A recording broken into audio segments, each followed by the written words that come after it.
하나님 말씀 마가복음 5장 21절부터 43절까지 말씀인데요. 신약성경 61면입니다. 우리 하나님 말씀을 영상을 통해서 함께 듣도록 하겠습니다. 예수께서 배를 타시고 다시 맞은편으로 건너가시니 큰 무리가 그에게로 모이거늘 이에 바닷가에 계시더니 회당장 중에 하나인 야이로라 하는 이가 와서 예수를 보고 발 아래 엎드려 간곡히 구하여 이르되 내 어린 딸이 죽게 되었사오니 오셔서 그 위에 손을 얹으사 그로 구원을 받아 살게 하소서. 이에 그와 함께 가실새 큰 무리가 따라가며 애워싸 밀더라. 12해를 혈루증으로 앓아온 한 여자가 있어 많은 의사에게 많은 괴로움을 받았고 가진 것도 다 허비하였으되 아무 효험이 없고 도리어 더 중하여졌던 차에 예수의 소문을 듣고 무리 가운데 끼어 뒤로 와서 그의 옷에 손을 대니 이는 내가 그의 옷에만 손을 대어도 구원을 받으리라 생각하밀러라. 이에 그의 혈루 근원이 곧 마름에 병이 나은 줄을 몸에 깨달으니라. 예수께서 그 능력이 자기에게서 나간 줄을 곧 스스로 아시고 무리 가운데서 돌이켜 말씀하시되 누가 내 옷에 손을 대었느냐? 제자들이 여짜오되 무리가 에워싸 미는 것을 보시며 누가 내게 손을 대었느냐 물으시나이까? 예수께서 이 일 행한 여자를 보려고 둘러보시니 여자가 자기에게 이루어진 일을 알고 두려워하여 떨며 와서 그 앞에 엎드려 모든 사실을 여쭈니 딸아, 내 믿음이 너를 구원하였으니 평안히 가라. 내 병에서 놓여 건강할지어다. 아직 예수께서 말씀하실 때 회당장의 집에서 사람들이 와서 회당장에게 이르되 당신의 딸이 죽었나이다. 어찌하여 선생을 더 괴롭게 하나이까? 예수께서 그 하는 말을 곁에서 들으시고 회당장에게 이르시되 두려워하지 말고 믿기만 하라. 하시고 베드로와 야고보와 야고보의 형제 요한 외에 아무도 따라옴을 허락하지 아니하시고 회당장의 집에 함께 가사 떠드는 것과 사람들이 울며 심히 통곡함을 보시고 들어가서 너희가 어찌하여 떠들며 우느냐? 이 아이가 죽은 것이 아니라 잔다. 하시니 그들이 비웃더라.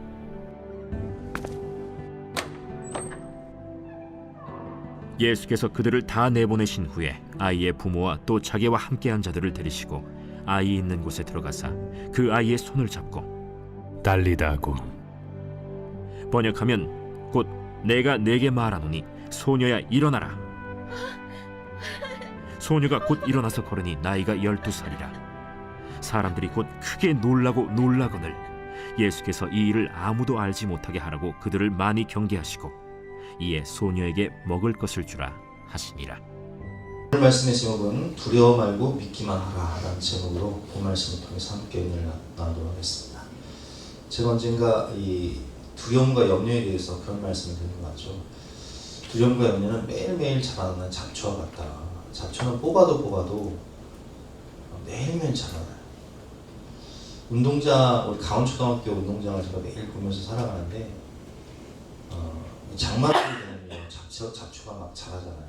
그래서 개학을 앞두고 한 2주 전인가 이제 잡초를 제거하기 위해서 차를 불러서 그 1톤 트럭 뒤에다가 잡초를 제거하는 그 도구를 연결해가지고 운동장을 계속 돌아가지고 잡초를 제거를 했어요.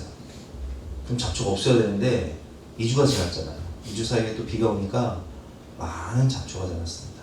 이건 강원초등학교 운동장은 아니에요. 그냥 운동장에 있는 잡초를 사진으로 한 건데 이따 식사하시면서 한번 강원초등학교 운동장을 보세요. 운동장이 푸릇푸릇합니다.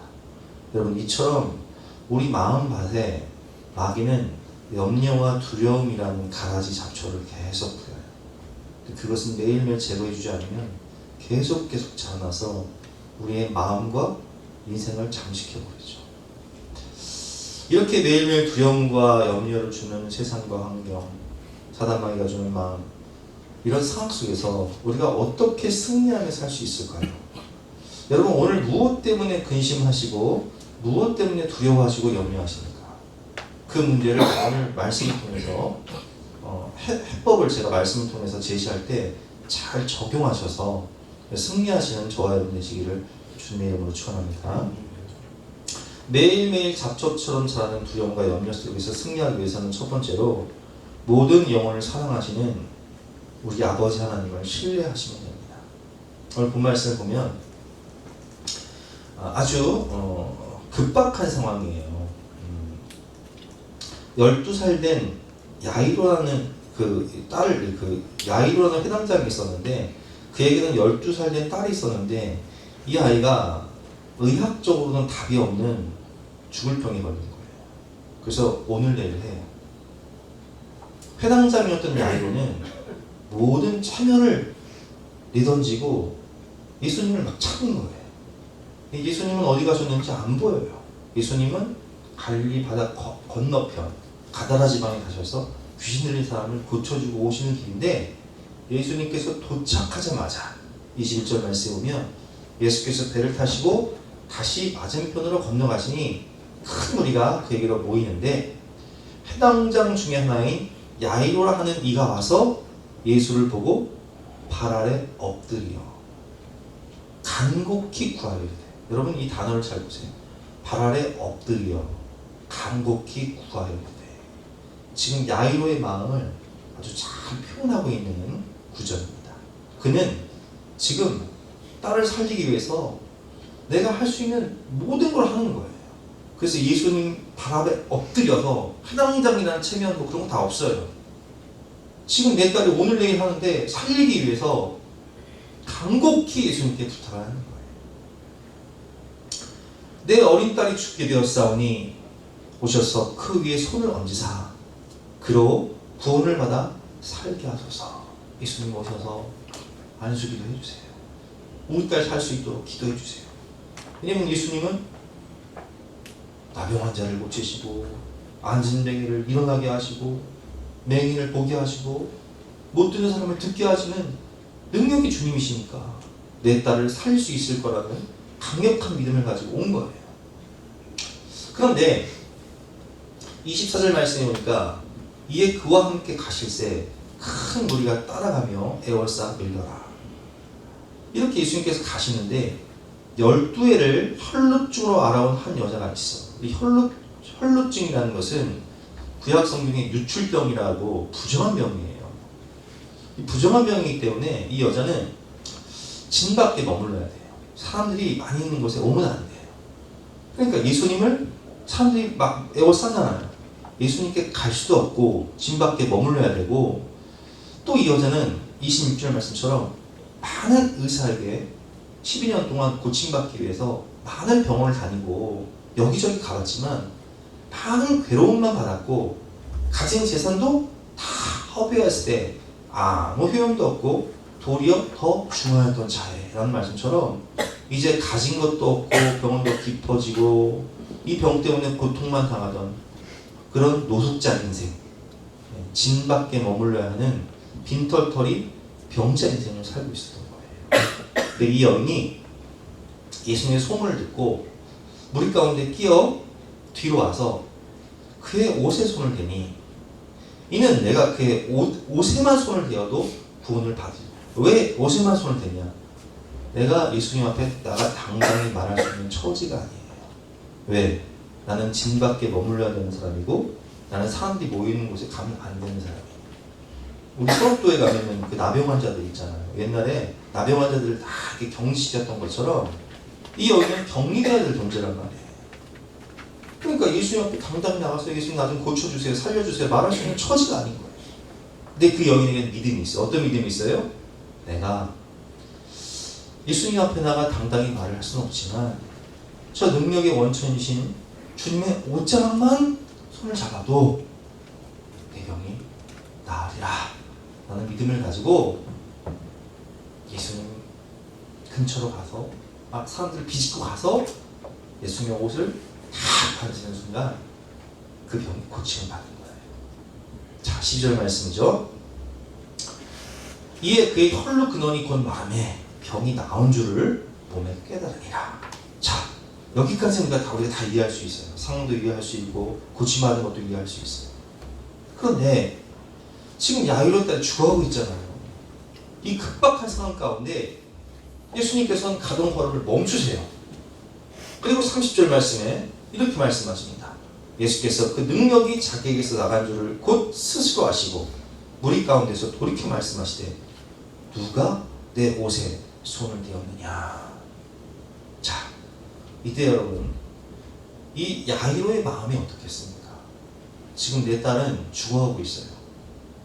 지금 내 딸을 살리기 위해서는 빨리 예수님이 가셔서 그 능력의 손을 얹으사 안수 기도를 해주셔야 되는데, 지금 예수님께서 멈춰서서 뭐라고 말씀하세요? 누가 내 옷가에 손을 대었느냐. 바라보던 제자들이 너무 답답하니까 31절 말씀에 이렇게 얘기를 합니다. 제자들이 여짜오되, 아니 예수님, 우리가 에워싸 미는 것을 보시며 지금 안 보이십니까? 우리가 지금 에워싸서 밀고 있는데 예수님 옷가에 손댄 사람이 한두 명이겠습니까? 빨리 가시지요. 누가 내게 손을 대었냐 물으시나니까. 지금 이럴 때가 아닙니다. 지금 야이로의 딸이 지금 죽게 생겨가지고 저렇게 간곡하게 와서 엎드려 지금 예수님께 사정을 하고 있는데 빨리 가셔야지. 지체하실 시간이 없습니다. 이렇게 다그치는데 예수님은 계속 말씀하시는 거예요. 예수께서 이 일 행한 여자를 보려고 둘러보시니 지금 찾고 계신 거예요. 누가 내 옷가에 손을 대었느냐 찾고 둘러보고 계신 거예요. 33절 말씀, 여자가 자기에게 이루어진 일을 알고 두려워하여 떨며 와서 그 앞에 엎드려 모든 사실을 넣어주니 그때부터 여자의 간증이 시작됩니다. 예수님, 제가 원래는 건강한 여자였는데 사람이었는데 어느 날 내게 유출병이 생겨, 이 부정한 병이 생겨서 내가 집 밖에 머물러야 되고 정상적인 가정생활을 할 수도 없고 사회생활을 할 수도 없고 내가 사람답게 살기 위해서 내가 많은 병원을 다니면서 많은 의원을 만났지만 재산만 탕진하고 도리어 더 중하던 차에 내가 소망이 없습니다 하면서 간증을 시작하는데, 여러분 이 간증 인생 스토리가 짧은 게 아니잖아요. 근데 예수님께서 그 모든 사실을 여쭐 때 다 들으시는 거예요. 이 급박한 상황 가운데. 왜 그러셨을까요? 그냥 조용히 보내실 수 있잖아요. 그냥 그 여인이 옷장을 붙잡고 치유됐을 때 모른 척하고 가셔도 되잖아요. 근데 굳이 왜 멈춰서서 이 여인의 이야기를 다 들어주실까요? 34절 말씀에 예수께서 이르시되 딸아, 내 믿음이 너를 구원하였으니 평안히 가라. 내 병에서 놓여 건강할지어다. 예수님은 이 여인의 육신의 질병뿐만 아니라 마음의 쓴뿌리까지도 다 깨내주시고 영육간의 치유와 마음의 평안을 주시기를 원하셨던 거예요. 여러분 성경을 보면요, 이 급박한 시간에도 예수님께서 이 여인의 이야기를 다 들어주시고 고백하게 하시고 또 회개하게 하시고 시간을 주신 것은 이 영적인 원리가 있어요. 하나님께 우리가 이 죄상을 받기 위해서는 고백의 중요성, 회개 기도의 중요성을 다 알고 있죠. 그래서 시편 62편 8절 말씀에 백성들아 시시로 그를 의지하고 그의 앞에 마음을 토하라. 하나님은 우리의 피난처시고 마음을 토하라는 것은, 여러분 여름에 상한 음식을 먹었다고 생각해 보세요. 상한 음식을 먹고 그냥 막 속이 막 부글부글 끓어. 어떻게 해야 이 속이 편안해집니까? 어떻게 해야 막 속이 편안해지냐고요. 이 상한 음식을 다 토해내야 돼요. 밑으로 내보내든 위로 내보내든 이 상한 음식을 다 그냥 개워내야 돼. 막 속에서 막 신물이 나올 때까지 다 개워내야 돼. 그래야 속이 편안해지는 거예요. 마찬가지예요. 우리 마음에 득실득실한 이 죄를 하나님 앞에 다 토해내야 돼요. 마음의 쓴뿌리, 내 마음의 상처, 내 마음의 아픔을 하나님 앞에 다 토해내야 돼요. 근데 여러분, 이 치유는요, 회개는 하나님 앞에 토해내는 것도 중요하지만 마음의 쓴뿌리는요, 사람에게 고백을 해야 돼요. 서로 사과할 일 있으면 사과하고 잘못한 거 있으면 사과를 받아야 되고요. 서로 고백해야 이 마음의 응어리와 쓴뿌리가 없어지는 거예요. 여러분들이 10년 전에 혹은 20년 전에 가족들에게 생각 없이 한 그 비수와 같은 말들이요, 그 사람 마음에는 대모처럼 박혀 있어요. 어떻게 해야 돼요? 그걸 빼줘야 돼요. 그 대못을 빼줘야 돼요. 그게 뭔지 아세요? 고백이에요. 그래서 야고보서 5장 15절 말씀에 보면 믿음의 기도는 병든 자를 권하니 주께서 그를 일으키시라. 혹시 죄를 범하였을지라도 사하심을 받으리라. 그래서 우리가 믿음의 기도를 하되 회개 기도를 해야 되고요. 그리고 16절 말씀에 중요한 구절이 있습니다. 그러므로 너희 죄를 서로 고백하라. 자, 너희 죄를 서로 고백하라. 서로 고백하며 병이 낫기를 위하여 서로 기도하라. 욕심의 질병은요, 근원이 어딘지 아세요? 마음이에요, 마음. 특별히 한국 사람들의 마음에는 한이 있어요, 한. 근데 이 한 서린 마음을 회개와 고백을 통해서 그 쓴소리와 죄를 회개와 고백을 통해서 치유를 해줘야 되는 거예요. 그래서 예수님께서는요, 이 여인의 마음을 치유하시기 위해서 육신의 질병뿐만 아니라 마음의 쓴뿌리와 원을 다 제거해 주시기 위해서 다 들어주시는 거예요. 그 급한 시간에도. 그러므로 너희 죄를 서로 고백하며 병이 낫기를 위하여 서로 기도하라. 의인의 간구는 역사하는 힘이 큼이라. 아멘. 한 영혼을 사랑하시는 예수님. 여러분, 이 여인은요, 지금 병자고 노숙자예요. 그리고 격리되어야 할 사람이에요. 그런데 그 한 영혼을 예수님은 너무나 사랑하셔서 지금 이 급박한 사역의 순간에도 멈춰서서 시간을 할애하시며 마음을 쏟아주시고 사랑을 부어주시는 거예요. 우리가 본문 마가복음 5장을 우리가 지금 말씀을 듣고 있는데, 마가복음 5장, 우리가 함께 읽었던 마가복음 5장 1절부터는 어떤 일이 있었냐. 마가복음 5장 1절 말씀 보니까 예수께서 바다 건너편 거라사인의 지방에 이르러 라는 말씀이 나오는데, 이 마가복음 5장 전이 마가복음 4장이잖아요. 그럼 마가복음 4장에서 어떤 일이 있었냐. 예수님이 이 바다를 건너 가시는 중에 큰 풍랑을 만나요. 그래서 죽을 뻔해요. 제자들이 우리가 죽게 된 것을 안 돌아보십니까? 그래서 풍랑을 잠잠케 하신다는 거예요. 죽음을 뚫고 가신 길이에요. 아니, 그러면 죽음을 뚫고 가실 만한 대단한 어떤 위대한 일을 하셔야 되는데, 거기서 뭐 하시냐? 거기서 귀신 들린 한 사람을 고쳐주십니다. 자, 계속 읽어보겠습니다. 예수께서 바다 건너편 거라사인의 지방에 이르러 배에서 나오시네. 곧 더러운 귀신 들린 사람이 무덤 사이에서 나와 예수를 만나니라. 그 사람은 무덤 사이에 거처하는데 이제는 아무도 그를 쇠사슬로도 맬 수 없게 되었습니다. 이는 여러 번 고랑과 쇠사슬을 메었어도 쇠사슬을 끊고 고랑을 깨뜨렸습니다. 그리하여 아무도 그를 제어할 힘이 없는지라 밤낮 무덤 사이에서나 산에서나 늘 소리를 지르며 돌로 자기의 몸을 해치고 있었더라. 내가 나를 죽이는 인생, 중독과 죄에 빠져 내가 나를 죽이는 인생이 참 많습니다. 그런데 이 내가 나를 죽이는 인생 가운데 찾아가셔서 무엇을 뚫고? 풍랑을 뚫고 죽을 뻔한 위기를 뚫고 찾아가셔서 이 군대 귀신 들린 사람을 고쳐주시죠. 그리고 오세요. 그 일 하나 하고 오세요. 예수님의 공생의 기간이 몇 년이시죠? 3년. 그 짧은 인생을 사시면서 이 귀신 들린 사람 한 명을 고쳐주시기 위해서 그 먼 길을 가신 거예요. 바닷길을 걸어서. 그리고 우리가 지금 마가복음을 공부하고 있는데 마가복음 7장을 한번 넘어가 보겠습니다. 마가복음 7장을 보면 예수께서 일어나서 거기를 떠나 두로 지방에 가서, 요즘 성지가 좋다가 두로와 시돈 지방을 지금 이제 이렇게 탐방하고 있는데, 이 두로와 시돈 지방에서 어떤 일이 있었냐면은 한 가나안 여인, 수로보니게 족속의 한 여인이 와서 이 귀신 들린 딸을 고쳐달라고 얘기를 해요. 한번 보겠습니다. 25절 말씀, 이에 더러운 귀신 들린 어린 딸을 둔 한 여자가 예수의 소문을 듣고 와서 그의 발 아래 엎드리니, 자, 이 여자도 예수님 발에 엎드려요. 야이로와 똑같은 마음으로 지금 찾아온 거예요. 간절히 예수님께 사정하는 거죠.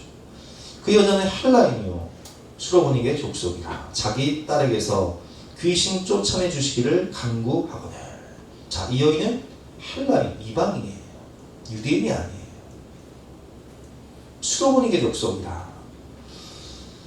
자, 그러자 예수께서 27절 말씀이 이렇게 말씀하십니다. 유대인이 아닌 이방인 여자에게 예수께서 이르시되 자녀로 먼저 배불리 먹게 할지니 자녀의 떡을 취하여 개들에게 던짐이 마땅치 아니하니라. 이게 무슨 말씀이에요? 나는 이스라엘에 잃어버린 어린 양을 찾으러 왔지 이스라엘 사람들을 구원하기 위해서지 널 이방인을 구원하기 위해 온 거 아니다. 이렇게 말씀하시는, 차별하시는 거지. 그러니까 이 여인에게 뭐라고 얘기해요? 자녀의 떡을 취하여 개들에게 던지는 것이 마땅치입니다. 무슨 취급하고 있는 거예요? 개 취급하고 있는 거예요. 여러분, 아니 아무리 내가 이방인이어도 나를 개들 취급하면 마음이 상하잖아요. 근데 이 여인은 포기하지 않고 예수님께 이렇게 사정합니다. 여자가 대답해 이르되 주여 올소이다마는 상 아래 개들도 아이들이 먹던 부스러기를 먹나이다. 그 부스러기의 은혜, 찌꺼기의 은혜라도 내게 주시옵소서. 이렇게 포기하지 않고 사정을 해요. 예수님께서 그 여인의 믿음을 보시고 딸아, 내 믿음이 너를 권하였다. 평안히 가라. 오늘 본문에는 나오지 않지만 다른 본문에 나오죠. 딸아, 내 믿음이 너를 권하였으니 평안히 가라. 예수께서 이르시되 이 말을 하였으니 돌아가라. 귀신이 내 딸에게서 나가느니라 하시매 여자가 집에 돌아가 본즉 아이가 침상에 누웠고 귀신이 나가더라. 보세요. 도로와 시돈 지방에 가셔서 예수님께서 하신 딱 한 가지 유일한 일이 뭔지 아세요? 바로 이게. 거라사 지방 풍랑을 들고 죽음을 뚫고 가셔서 한 일은 군대 귀신 들린 사람 고쳐주시고. 여러분, 예수님께서 우리가 아직 죄인 되었을 때 우리가 이렇게 군대 귀신 들린 사람처럼 내가 내 몸을 해하면서 죄와 중독에 빠져 지옥문을 향해 달려갈 때 예수님은요 하늘 보좌를 버리시고 우주의 통치자이신 그분이 그 왕의 자리에서 내려오셔서 지극히 낮은 인간의 몸으로 오셔서 어디에서 죽으셨어요? 십자가 골고다 언덕에서 마지막 피 한 방울, 마지막 물 한 방울까지 쏟으셨어요. 누구 구원하려고? 나 구원하려고. 누구 살리시기 위해서? 나 살리기 위해서. 누구를 치유하고 회복시켜 주시기 위해서? 나를 치유하고 회복시켜 주시기 위해서. 그래서 우리는 내 인생을 예수님 자리 인생이다. 여러분, 그렇습니다. 모든 영혼은 예수님의 생명가 핏값으로 사신 하나님의 자녀요 걸작품 인생인 것입니다. 가난한 집에서 태어나서 평생 학창시절을 그냥 왕따 인생을 살았던, 그래서 학교를 다니면 점심시간마다 집단 폭행을 당했던 찬양사역자 김윤진 간사도 주님 만나주시죠. 너는 보배롭고 존귀하다. 너는 나의 걸작품이다. 김희아 집사라는 분, 다니엘 기도에 나온 분인데 그분은 태어나서 얼굴에 반이 점이에요. 그래서 부모마저 버렸어요. 그래서 고아원에서 자랐어요. 사람들은 괴물이라고 놀려요. 그러나 예수님은 말씀하시죠. 아니야. 너는 포이에만 하나님의 걸작품이야. 너는 내가 너를 사랑하고 내가 너를 보배롭게 여기고 내가 너를 존귀하게 여긴다. 너는 하나님 나라의 상속자다 말씀하시는 거예요. 망한 술집 아들, 아버지가 죽고 사창가 뒷골목에서 깡패로 자랐던 김용희 선교사님에게도 예수님은 찾아가시죠. 하나님이 세상을 이처럼 사랑하사 너를 위해 독생자를 주실 만큼 너는 시시한 인생이 아니다. 그렇습니다, 여러분. 우리가 질병과 장애가 있어. 우리 집이 가난하고 내가 배운 것이 없고 볼품이 없어도 사람들이 멸시하는 본문에 나오는 혈루병 여인, 격리되어야 할 나병 환자, 사람들이 상대하는 창녀, 세리와 같은 사람도 예수님은 찾아가셔서 말씀하시죠. 내가 너를 사랑한다. 내가 너를 구원하기 위해 십자가에서 죽었다. 33년의 짧은 인생을 사시며 3년 공생의 짧은 시간을 사신 예수님은 그 3년 짧은 공생의 시간을 사시면서도 이 혈루병 여인에게 그리고 군대 귀신 들린 사람을 고치기 위해서 바다 지방을 가시고 시간을 할애하시고 그리고 귀신 들린 그 어린 딸을 고치기 위해서 두로와 시돈 지방에 가시는 거예요. 여러분, 우리는 하나님의 자녀입니다. 주님께서 말씀하십니다. 공중의 새를 봐라. 들의 백합화를 봐라. 오늘 피었다 지는 이 들풀도 내가 입히고 먹이거늘 하물며 너희일까 뭐냐 믿음이 작은 자들아.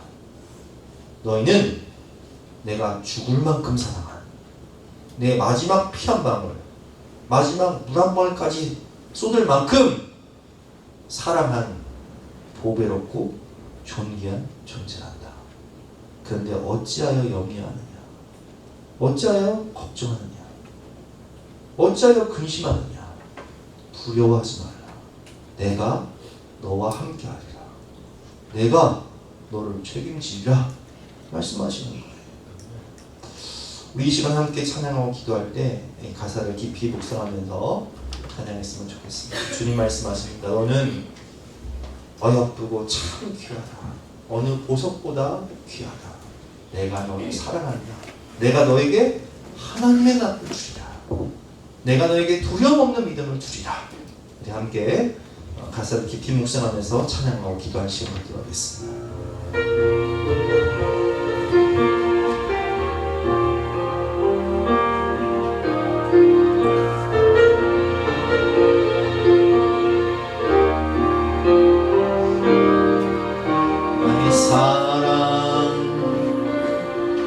너는 어여쁘고 참 귀하다. 어느 보석보다 귀하다. 내가 사랑스럽지 않은데 너를 온전히 사랑하고 너와 함께하러 내가 왔노라. 다시 한번 고백합니다. 나의 사랑 너는 어렵고 참 귀하다. 어느 보석보다 귀하다. 내가 사랑스럽지 않을 때 너를 온전히 사랑하고 너와 함께하러 내가 왔노라. 주의 사랑 주의 사랑 사랑은 결코 변치 않아. 너는 계절 돌보시네. 푸른 마른 곳꽃을 심으나 주의 말씀을 지키네. 실수가 없으신 주만 바라.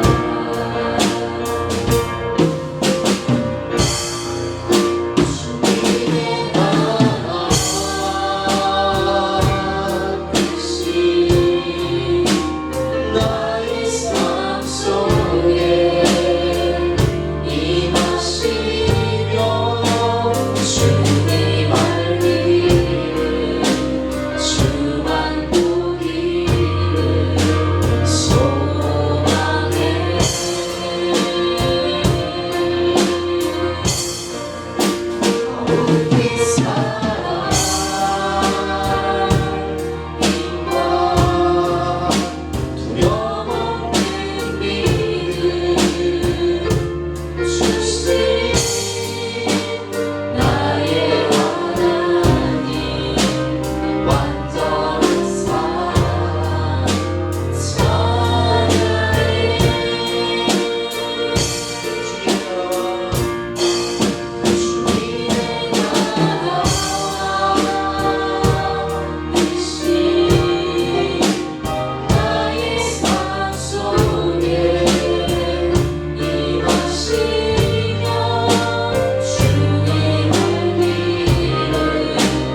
영원한 보기를 소망해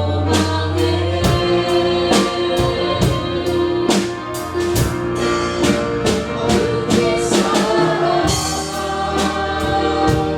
빛과 영원한 빛을 주신 나의 하나님 완전한 사랑 찬양해 기도하겠습니다. 우리가 아직 주인되었을 때 그리스도께서 우리를 위하여 죽으심으로 하나님께서 우리에 대한 자기의 사랑을 확증하여 주시니 진심으로 감사합니다. 지옥문을 향해 달려가던 우리들을 위하여 십자가에서 죽으실 때 내가 너를 위해 죽었으니 이제는 나의 의의 옷을 입고 나처럼 살아라 말씀하시며 너는 보배롭고 존귀한 하나님의 자녀다.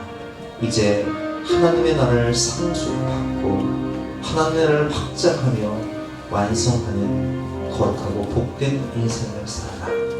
내가 너에게 두려움 없는 믿음을 주리라. 내가 너에게 영원한 사랑을 주리라. 내가 너와 세상 끝날까지 영원토록 함께하리라 말씀하시며 우리의 인생을 책임지시는 주님 감사합니다. 주님을 온전히 바라보며 세상과 염려가 주는 두려움과 근심이 아닌 주님이 주시는 믿음과 소망과 사랑으로 승리하게 하여 주시옵소서. 감사드리며 예수 그리스도 이름으로 기도드렸사옵나이다. 아멘. 자, 두 번째로 잡초처럼 우리 마음속에 막 매일매일 자라나는 이 근심과 염려를 우리가 어떻게 이길 수 있을까요? 여러분, 인간의 골든타임이 아닌 하나님의 골든타임을 믿으시기를 바랍니다. 오늘 야이로의 딸은 지금 골든타임이에요. 골든타임이라는 게 뭐냐? 재난이나 사고가 발생 시 인명을 구조할 수 있는 최소한의 시간대를 말합니다. 이 사람을 살릴 수 있는 최소한의 시간대. 네? 물에 빠진 사람. 예로 공기가 없어요. 3분 있으면 죽어요. 3분 안에 살려야 돼요. 막 건물이 무너졌어요. 이 사람 물이 없으면 3일 지나면 죽어요. 이게 골든타임이에요. 식량이 없어요. 3주나 30일. 이게 333 법칙이라고 해요. 이 질병 가운데 죽어가고 있는 이 딸을 살리기 위해서 지금 골든타임이 막 지나가고 있는 거예요. 근데 예수님 뭐 하세요? 지체하세요. 예수님 뭐 하세요? 12년 된 혈루병 여인의 이야기를 다 듣고 계세요. 지금 야이로의 마음은 막 타들어가는데 여러분, 우리가 이 말씀을 통해서 깨달을 수 있는 것이 무엇이냐? 인간의 골든타임과 하나님의 골든타임이 있다는 거예요. 요한복음 11장을 보면 어떤 병자가 있으니 이는 마리아와 그 자매 마르다의 마을 베다니에 사는 나사로라. 나사로가 지금 병들었어요. 근데 나사로가 누굽니까? 예수님께서 예루살렘에 가실 때마다 이 베다니 마을에 사는 나사로의 집에 유하셨단 말이에요. 마르다와 마리아의 오빠예요. 너무나 사랑하는 사람이에요. 그래서 이 마리아는 향유를 주께 붓고 머리털로 주의 발을 닦던 자여 병든 나사로는 그의 오라버니더라. 이에 그 누이들이 예수께 사람을 보내 이르되 주여 보시옵소서 사랑하시는 자가 병들었나이다. 주님 빨리 와서 우리 오빠 좀 고쳐주세요. 지금 주님께서 사랑하시는 나사로가 지금 죽어가고 있습니다. 골든타임이 얼마 남지 않았습니다. 근데 사절 말씀에 보니까 예수께서 들으시고 이르시되 이 병은 죽을 병이 아니라 하나님의 영광을 위하며 하나님의 아들이 이로 말미암아 영광을 받게 하려 함이라 하시더라 말씀하시고 6절 말씀에 같이 한번 읽어볼까요? 시작. 나사로가 병들었다함을 들으시고 그 계시는 곳에 이틀을 거주하시고. 와, 지금 한시가 촉박한데 예수님께서는 지금 오늘 본문에 나오는 이 여인에게 한 반나절 들으셨다면 이번에는 아예 그냥 이틀을 더 그냥 유하세요. 왜 그러실까요? 여러분, 죽어가는 사람을 명인을 살릴 수 있어요. 그렇죠? 명인을 살릴 수 있어요. 허중 같은 명인은 죽어가지고 사람 살려요. 그런데 죽은 자를 살릴 사람은 아무도 없어요. 생명의 주요, 우리에게 호흡과 인생을 허락하신 하나님의 본체이신 예수님만이 우리를 살릴 수 있는 거예요. 그래서 사절 말씀에 예수께서 들으시고 이르시되 이 병은 죽을 병이 아니라, 아니 나서 죽었죠. 죽을 병이에요. 근데 죽을 병이 아니라 하나님의 영광을 위함이요, 하나님의 아들이 이로 말미암아 영광을 받게 하려 함이라. 명인은 살릴 수 있으나 죽은 자는 주님만 살릴 수 있기 때문에 이 일을 통해 주님이 영광을 받으시는 거예요. 오늘 야이로의 딸, 12살 된 딸 죽습니다. 죽어요. 인간의 골든타임은 어때요? 끝이 납니다. 그러나 하나님의 골든타임은 끝이 없어요. 왜냐하면 하나님은 죽은 자를 살리고 없는 것을 있게 하시는 생명의 주요 부활의 주님이시기 때문에 인간의 골든타임은 살아 있을 동안이지만 주님의 골든타임은 한계가 없고 끝이 없는 것입니다. 여러분, 우리는 언젠가는 다 죽습니다. 언젠가는 다 이별을 하게 되고 언젠가는 하나님의 심판대 앞에 서게 되고 그리고 죄값으로 말미암아 영보를 받을 수도 있습니다. 그러나 예수님은 그 문제를 해결하시기 위해서 시간을 뚫고 이 땅 가운데 오셨다는 거예요. 그리고 그 죄와 사망 권세의 모든 죽음과 심판의 문제를 십자가에서 해결하시고 3일 만에 부활하사 부활의 산소망을 우리에게 주셨다는 거예요. 그래서 에덴이란 기쁨의 동산이죠. 우리에게 기쁨의 나라, 영원한 하늘 나라를 허락하셨어요. 이만한 하늘나라를 주시고 영원한 하늘나라를 주셨다는 거죠. 예수께서 이르시되 나는 부활이요 생명이니 나를 믿는 자는 죽어도 살겠고 무릇 살아서 나를 믿는 자는 영원히 죽지 아니하리니 이것을 내가 믿느냐. 그래서 오늘 본문을 보면 예수님께서 이 야이로의 딸을 다시 살리십니다. 예수님께서는 급할 게 없는 거지. 왜냐하면 예수님은 생명이 주시기 때문에. 저는 오늘 본문을 묵상하다가 인간의 끝이 하나님의 시작인 것을 다시 한번 깨달았습니다. 인간의 모든 것이 끝난 것 같은 순간에도 삼손이 죄 때문에 죄를 버리지 못해서 머리카락이 다 잘리고 두 눈이 뽑혀 맷돌을 돌리는 그 순간에도 성경을 보니까 머리카락은 자라고 있더라. 하나님의 일은 시작되는 거예요. 90세 된 사라, 100세 된 아브라함, 인간적으로는 소망이 없죠.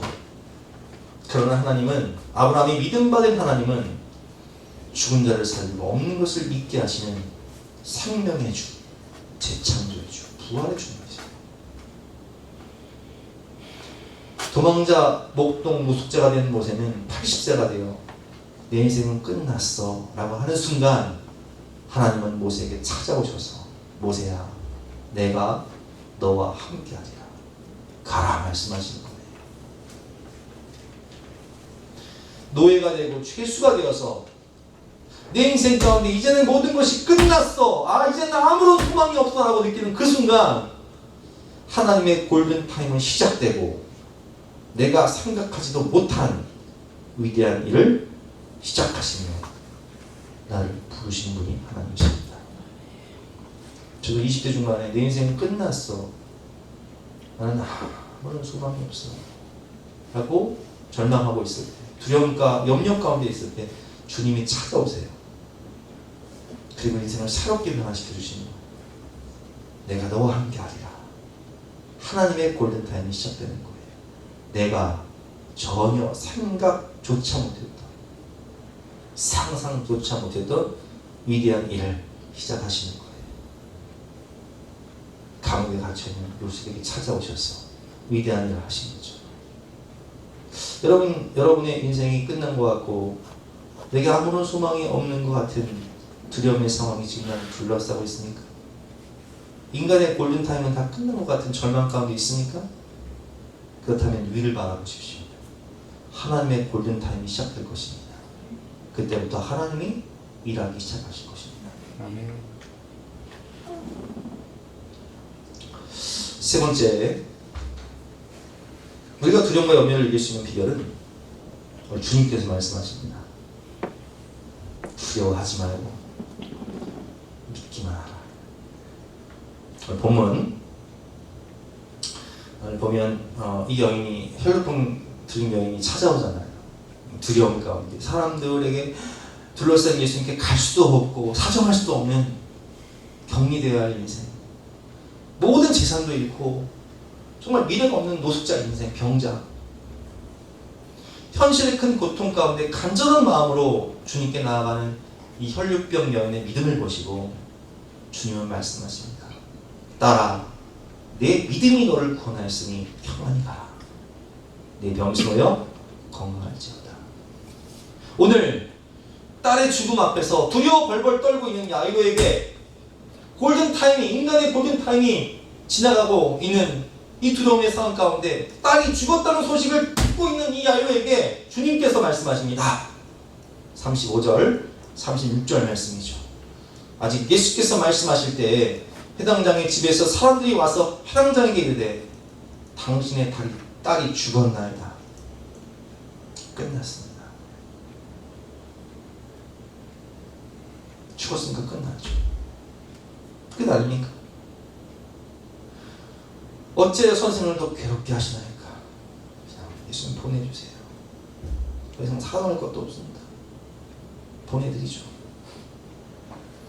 예수께서 그 하는 말을 곁에서 들으시고 회당장에게 이르시되 두려워하지 말고 믿기만 하라. 두려워하지 말고 믿기만 하라. 왜냐하면 그분은 생명이요 부활하시고 역사의 주관자시고 만왕의 왕이시며 우주를 창조하신 창조주, 우리에게 영원한 생명을 주시는 산 소망이시기 때문에 그렇게 말씀하실 수 있는 거예요.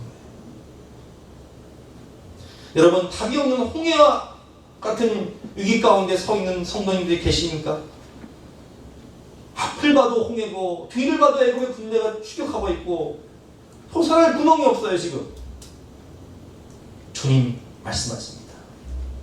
내가 너와 함께하리라. 두려워하지 말라. 내가 너를 대신해 싸우리라. 두려워하지 말고 믿기만 하라. 모세가 백성에게 이르되 너희는 두려워하지 말고 가만히 서서 여호와께서 오늘 너희를 위하여 행하시는 구원을 보라. 너희가 오늘 본 애굽 사람을 영원히 다시 보지 아니하리라. 여호와께서 너희를 위하여 싸우시니 너희는 가만히 있을지니라. 여러분, 그렇습니다. 내가 할 수 있는 게 아무것도 없을 때 나를 위해 싸우시는 분이 계세요. 두려워하지 말고 가만히 서서 주님께서 너를 위해서 어떻게 싸우시는지 구원하시는지 지켜보라. 인간의 한계 상황에서 우겨쌈을 당할 때, 답이 없는, 돌파구가 없을 때 우리가 해야 할 일은 오직 한 가지, 주님 바라보기. 고린도후서 4장 7절 말씀. 우리가 이 보배를 질그릇에 가졌으니 이는 심히 큰 능력은 하나님께 있고 우리에게 있지 아니함을 알게 하려 합니다. 우리가 사방으로 우겨쌈을 당하여도 쌓이지 아니하며 답답한 일을 당하여도 낙심하지 아니하며 박해를 받아도 버림받지 아니하며 거꾸로 팀을 당하여도 망하지 아니하고 우리가 항상 예수의 죽음을 몸에 짊어지면 예수의 생명이 또한 우리 몸에 나타나게 하려 합니다. 여러분, 요한 1서 말씀 보면 아들이 있는 자에게는 생명이 있다라고 말씀하세요. 아들이 누구니까? 독생자 예수 그리스도. 우리가 이 보배이신 예수 그리스도를 우리 질그릇과 같은 우리 안에 모셔드리면 능력의 원천이신 하나님께서 우리와 함께 하심으로 우리가 우겨쌈을 당하여도 쌓이지 아니하며 답답한 일을 당하여도 낙심하지 아니하는 오뚜기 인생을 사는 거예요. 여러분, 생명이 있는 것은요, 잘 생각해 보세요. 계란이요, 유정란이 있고 무정란이 있어요. 무정란을 품으면 어떻게 되는지 아세요? 썩어요. 유정란을 품으면 병아리가 되죠. 유정란은 환경과 상황을 이용해서 거듭납니다. 그러나 무정란은 썩어요. 겨울에 산의 나무를 보면 다 죽은 것 같지만 비가 오고 햇빛이 날 때 죽은 나무는 그 햇빛 때문에 마르고 비가 오면 썩고 없어지지만 살아있는 나무는 비가 오면 그 수분을 흡수하고요. 또 햇빛이 비치면 광합성 작용을 해서 더 성장하는 거예요. 예수 생명이 있다는 것은 무엇입니까? 수많은 고난과 우겨쌈을 당하는 위기 가운데서도 예수님으로 말미암아 항상 다시 일어나는 오뚜기 인생, 예수 생명이 있는 사람은 주님을 바라보고 그분과 동행하며 승리합니다. 성장합니다. 거듭납니다. 그렇기 때문에 여러분, 나를 둘러싼 상황이 지금 사방으로 우겨쌈을 당하고 있는 답답한 상황이라면 영의 눈을 열어 하늘을 바라보시기 바랍니다. 주님을 바라보시기 바랍니다. 열왕기하 6장을 보면 엘리사 선지자가 항상 예언을 잘하니까 아람 왕이 군대를 보내 우겨쌈을 당하죠. 그때 사환이 일어나 나가보니 군사마이가 병거가 성읍을 에워쌌느니라. 그의 사환이 엘리사에게 말하되 내 주여 우리가 어찌하리까 하니 대답하되 두려워하지 말아라. 우리와 함께한 자가 그들과 함께한 자보다 많으니라 하고 기도하여 이르되 여호와여 원하건대 그의 눈을 열어 보게 하옵소서. 영의 눈을 열어 보게 하옵소서. 기도하니까 여호와께서 그 청년의 눈을 여시매 그가 보니 불말과 불병거가 산에 가득하여 엘리사를 둘렀더라. 나를 둘러싼 문제와 상황보다 훨씬 더 큰 능력과 은혜가 나와 함께 하시는 거예요. 하나님이 불말과 불병거를 보내셔 천군 천사를 동원하셔서 나를 지금 지키고 계시는 거예요. 오늘 결론입니다. 운동장의 잡초처럼 매일매일 자라는 세상이 주는 염려와 두려움 속에서 나를 사랑하시는 하나님을 신뢰하며 하나님의 골든타임을 기다리세요. 약속의 말씀을 믿으며 두려워하지 말고 믿기만 하라. 믿는 자에게 주시는 승리를 경험하시기 바랍니다. 오늘 주님께서 죽은 야요의 딸에게 말씀하십니다. 달리라고 소녀야 일어나라. 깨어라. 일어나라. 오늘 본문 41절 말씀이죠. 그 아이의 손을 잡고 이르되 달리라고 하시니 번역하면 곧 내가 내게 말하오니 소녀야 일어나라 하시니라. 소녀가 곧 일어나 걸으니 나이가 12살이라. 사람들이 곧 크게 놀라고 놀라니라. 여러분 두려워하지 말고 믿기만 하십시오. 달리라고 깨어라. 일어나라. 주님 손 붙잡고 일어나는 저와 여러분 되시길 바랍니다. 우리 함께 찬양하고 기도하는 시간 갖도록 하겠습니다.